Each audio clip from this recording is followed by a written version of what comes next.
Mohon untuk Alhamdulillah. tidak disebutkan nama dan identitas Oke, ya. siapapun karena percakapan kita akan saya masukkan ke dalam konten YouTube saya. Oke, Bagaimana saya ini, Mbak? tahu. Ya, ini saya mau curhat sambil mau tanya-tanya ini bisa diusut apa enggak gitu. Oh, ya tapi masuk YouTube ya sekali lagi ya, Mbak. Saya Oke, udah oke, udah iya. ngomong Oke, duluan. oke. Oke, Oke, gimana? saya tahu, saya tahu. Oke.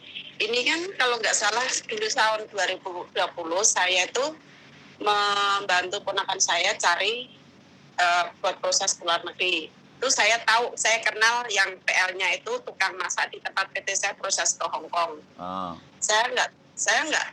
Dia tidak menjelaskan bahwa prosesnya nanti itu menggunakan visa turis apa gimana, enggak.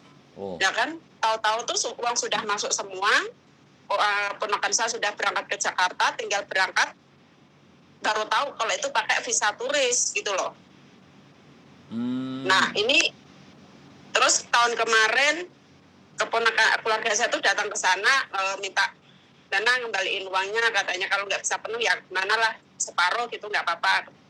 Nah, mereka nggak ada itikat baiknya, katanya oke, habis lebaran tahun kemarin sampai sekarang, kemarin datang lagi keluarga saya ke sana di tempo lagi akhir bulan ini. Itu udah ada korban, selain keponakan saya ada korban lagi orang Tegal. Sebelum keluarga saya ke sana tuh udah ada 3 orang korban dari Tegal. Ya kayak gitu serupanya, kasusnya juga kayak gitu. Dibawain polisi nggak mempan, nggak mempan. Itu caranya dia tuh supaya bisa memberhentikan pekerjaan mereka yang suka proses kayak gitu, bisa diberhentikan nggak Mas Andro? Misalkan kayak gitu. Ya, proses sidang, Mbak. Jadi kita perkarakan naik ke meja hijau. Iya. Pakai Masalahnya kan ini kan ada korbannya kemarin itu, cuman kekurangan keluarga itu kurang tepat, nggak mau video dan nggak mau meninggalkan nomor telepon ke tetangga depan rumahnya. Sudah bilang katanya itu sudah pekerjaannya Mas 3 orang tuh sepasang, terus yang 2 orang tuh saya nggak kenal, yang 1 orang tuh saya kenal Mas gitu loh. Makanya saya mengejarnya tuh kan yang tangan pertama itu yang saya kenal, itu yang 2 orang tuh saya nggak kenal gitu loh. Ya kan sindikat lah. Artinya kan mereka sindikat penipuan. Iya. Saya tanya PT-nya di mana, katanya di Jakarta, katanya di Jakarta bukan PT, itu kayak rumahan gitu loh, katanya itu kayak rumah biasa gitu, bukan PT gitu loh Mas.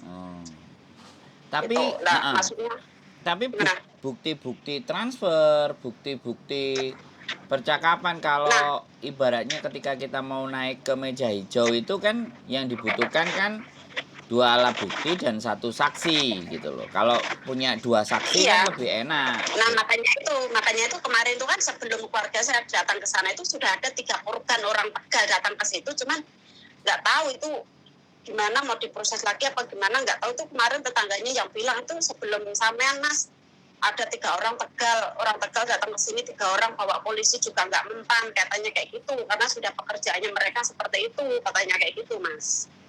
Ya kalau bawa polisi nggak mempan ya sebenarnya nggak usah bawa polisi. Kalau Makanya itu yang resort orang Tegal. kalau itu masuk kriminal penipuan ya langsung masuk ke meja hijau pengacara. Jadi polisinya nggak ada datang, yang ada orangnya yang akan dipanggil terus diproses. Nah, Jadi seperti masalahnya itu. datang, iya Mas, masalahnya 2 kali datang ke sana itu yang satunya lagi itu yang satu kampung itu yang memberangkatkan ke Jakarta, dia itu nggak ada. 2 kali ke sana itu nggak pernah ketemu, katanya keluar kota memberangkatkan anak ke Malaysia katanya. Nggak tahu itu di luar kotanya mana, dia tidak menyebutkan gitu loh. Enggak, tapi ada nggak bukti penyerahan uang, bukti Waktu transfer bukti dana? penyerahan uang itu ibu saya datang ke sana dulu waktu ngantar keponakan saya mau berangkat itu, dikasih langsung ke tangan pertama itu, terus dikasihkan ke tangan kedua. Ada buktinya Gitu loh nggak? Mas. Ada buktinya nggak? Ada Ya coba saksi? saya tanya ibu dulu. Enggak, masa kalau yang waktu ponakan saya itu 2 kali kasih uang tuh minta ada bukti, tapi kalau waktu ibu saya ke sana tuh nggak tahu diminta kwitansi apa enggaknya gitu loh. Saya lupa, nggak tanya masalahnya. Itu Nanti saya tanya makanya. dulu, saya konfir lagi ke Mas Sandro. Jadi Gimana? Nanti saya konfir lagi ke Mas Sandro. Masalahnya ini meresahkan, ada 3 korban lagi orang Tegal, tapi saya tidak tahu. sebentar ya. Nanti kalau saya sudah Sebentar, ya, mana? sebentar ya. Kalau Ya. kita mau maju perang, itu kan pasti semuanya harus dipersiapkan. Iya, Jadi Mas. delik aduannya, masalahnya apa? Apakah ini masuk penipuan atau masuk apa? Itu kan harus kita cari Nggak masuknya, dulu. ya Ya, nanti sampean denger ini dulu saya gini. ngomong. Sampean denger dulu saya ngomong, Oke, oke? oke. Heeh. Oke. Maaf, Sampean maaf, kan mau maaf. nanya ke saya kan, saya yang ngomong gitu loh. Jadi, kalau kita Oke. cuman ngomong ini masalah, tapi kita tidak Ya. ada bukti transferan ke dia, nggak ada, bukti penyerahan uang juga nggak ada saksinya, segala semuanya juga nggak ada, ya dia tetap akan melenggang kangkung dan akan bisa banyak menipu orang lagi. Tapi kalau kita memang mau memberikan pembelajaran, apakah sudah cukup bukti kuat untuk melaporkan orang ini gitu loh. Nah, itu yang harus diperhatikan. Nah, jawaban saya ya pastinya ya akan normatif, tergantung. Kalau toh pun mau diperkarakan, pengacara kita sudah ready. Tapi pengacara pun juga akan menanyakan sebelum melaporkan ke pihak yang berwajib, otomatis akan melihat dulu kesiapannya. Apakah sudah benar-benar ini memenuhi syarat, misalnya pasalnya penipuan atau misalnya penggelapan uang atau apapun, kan mereka pasti akan bertanya kepada sampean-sampean. Nah, ketika sudah dijawab dan diketemukan ini bisa kita naikkan, nah dikembalikan lagi ke sampean. Mau dinaikkan apa cuman diviralin aja di channel YouTube atau bagaimana, kan kayak gitu. Kalau mau diperkarakan ya saya tutup. Nah, silahkan maju berkasus. Nah, silahkan dihubungi pengacaranya, kan seperti itu ceritanya, Mbak E. Terus gimana sekarang? Nah, itu kira-kira membutuhkan persyaratan apa ya? Maksudnya bukti apa saja Mas Andra sebutkan nanti, biar nanti saya tanya yang kwitansi 2 pembayaran nanti itu keponakan saya tuh ada gitu loh. Yang ibu saya menyerahkan uang langsung ke tangan pertama ke itu, nggak tahu itu ada buktinya apa enggak, ini kwitansinya apa enggaknya itu saya kurang paham. Jadi ibaratnya kan ponakannya jadi korban, yang menyerahkan uang Iya. ibunya sampean itu kan sudah 2 saksi. Kalau seandainya mereka pada saat penyerahan itu dua-duanya ada di situ, itu kan sudah bisa jadi saksi. Nah, terus Iya, ibu saya sendiri sama keponakan. kan itu sudah ada nyerahin, nyetorin percakapan dan perbincangannya seperti apa dan bagaimana. Satu itu. Terus yang kedua, kalau ada dalam bentuk sisi transfer atau juga kwitansi yang bisa dibuktikan bahwa memang kita sudah menyerahkan uang, satu itu. Terus sampean harus tahu nama, alamat lengkap komplit si PL-nya tadi. Yang Iya, tahu. Iya. kalau itu semuanya kan langsung bisa kita lapor.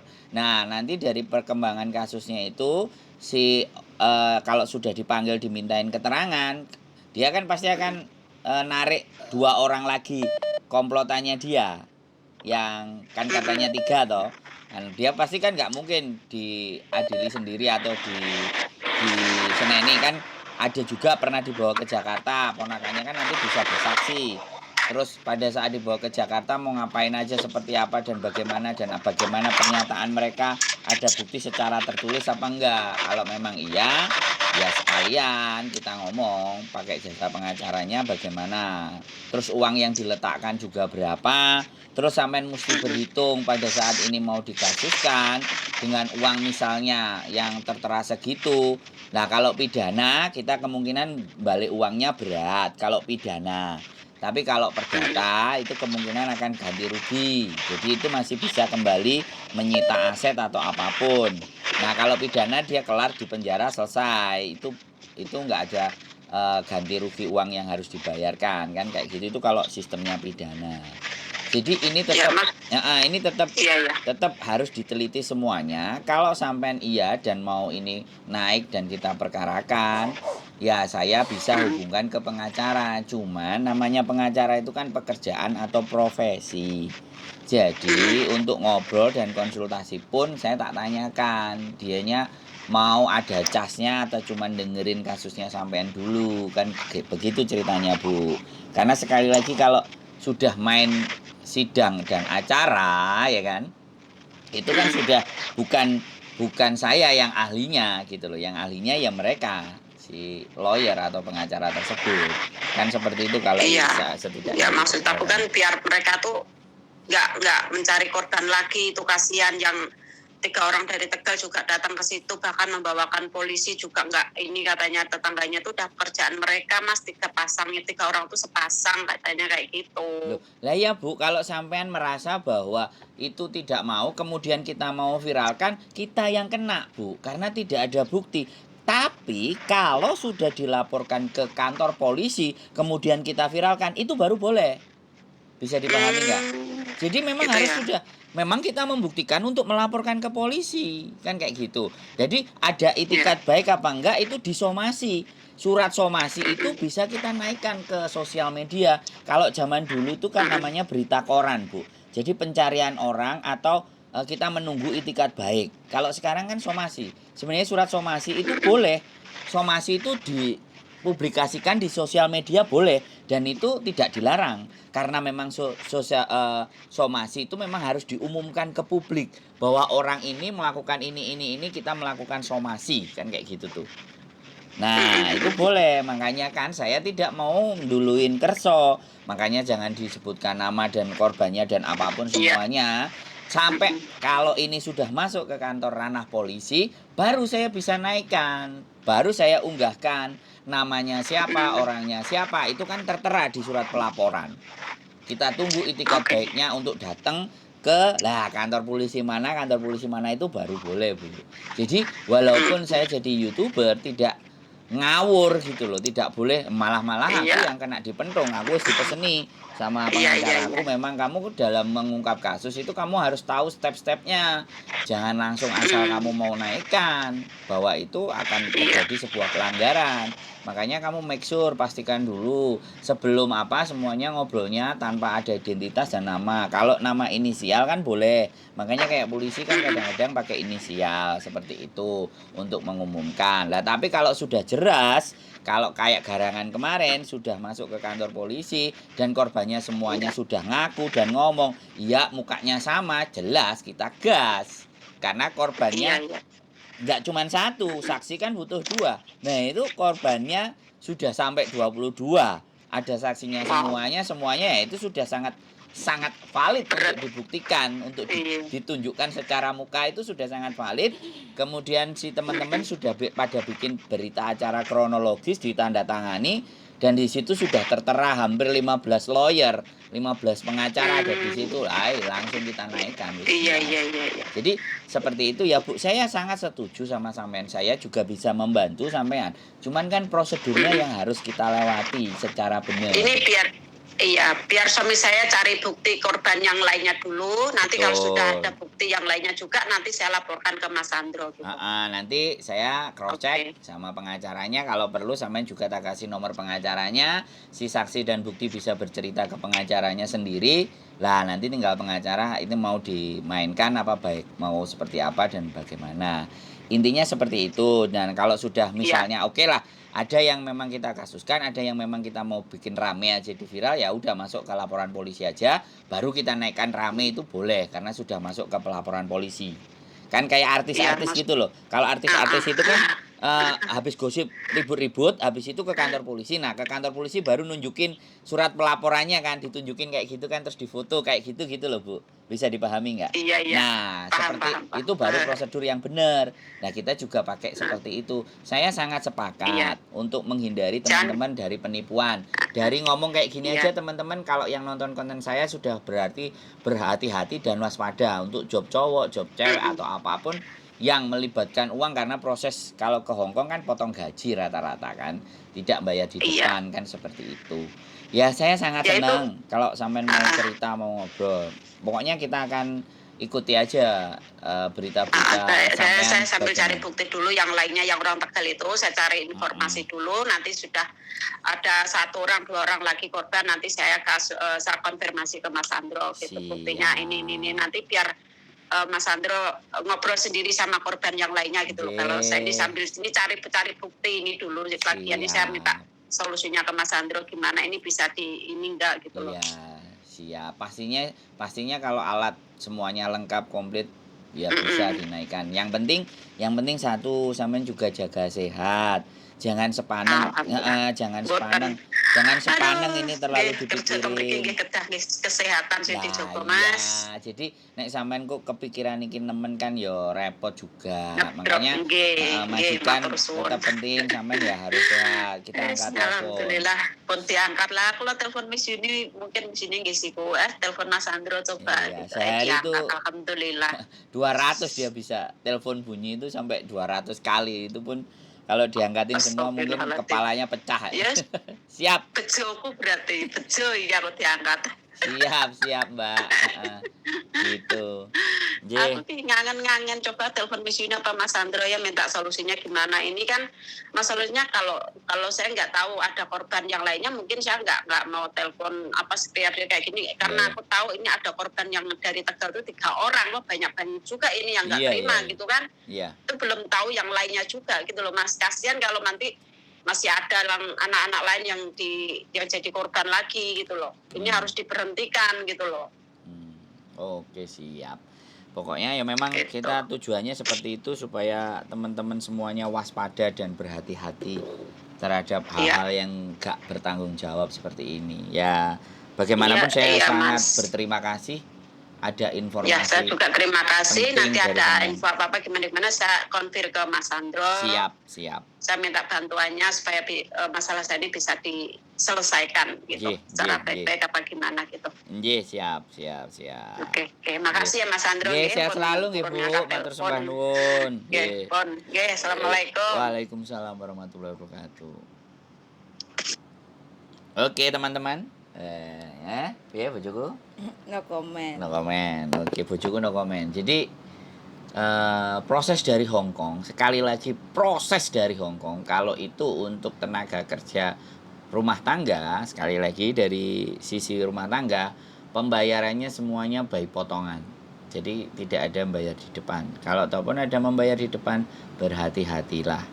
Dan apakah yang membayar di depan itu penipuan, saya tidak bisa bilang. Tapi saya cuma berpesan, berhati-hatilah dalam melepaskan uang. Karena kalau uang sudah lepas dari tangan, nah, untuk kembali itu produk mumet sih. Jadi semuanya tetap kita telaah, tetap kita sampaikan. Saya juga tidak gegabah untuk menyampaikan hal ini, hal itu secara frontal ya. Kalau memang itu belum memenuhi syarat dan prosedur secara hukum, ya kita tidak bisa mempublikasikan. Dipublikasikan di sini itu kan sebagai ada pengaduan, ada cerita begini dan begitu supaya yang lain-lain supaya bisa lebih waspada lagi terhadap hal seperti itu. Mencari informasinya juga yang benar. Tapi kalau sudah memang itu resmi dan sudah ada pelaporan dari kepolisian, maka kita akan bisa mengap karena disangkakan pertama itu kan jadi tersangka. Jadi disangkakan masih belum fix. Setelah proses pengadilan baru terdakwa, jadi didakwah. Lah kalau sudah didakwah itu sudah bisa dipublish. Tapi sekali lagi untuk mempublish sesuatu itu apakah persoalan itu pribadi ataukah persoalan itu kayak pelecehan seksual itu tidak bisa dalam secara pengadilan itu dipublikasikan. Bahkan untuk bercerai pun juga ada yang tidak ingin diungkap. Tapi kalau proses perceraiannya pun laporan dan sidang segala sesuatunya itu mungkin ditulis di papan. Tapi untuk acara sendirinya perceraiannya itu terkadang biasanya juga close. Jadi tertutup, pengadilan tertutup, tidak bisa disampaikan ke khalayak karena bagaimanapun itu kasus pribadi antara rumah tangga. Jadi tidak dikonsumsikan secara publik. Jadi sekali lagi banyak sekali hukum-hukum ya aku nggak ngerti yang di Hong Kong kan ada juga sih organisasi dan kelompok yang masalah hukum kenapa mereka tidak banyak ditanya atau mereka nggak banyak bikin konten sosial media yang menjelaskan hal tentang berkaitan dengan hukum kan mereka juga sekolah hukum. Tapi oke, itu nggak perlu kita persoalkan, kita belajar sama-sama di sini, diskusi tempat ngobrol. Keep stay tune my YouTube channel and see you next video. Bye bye.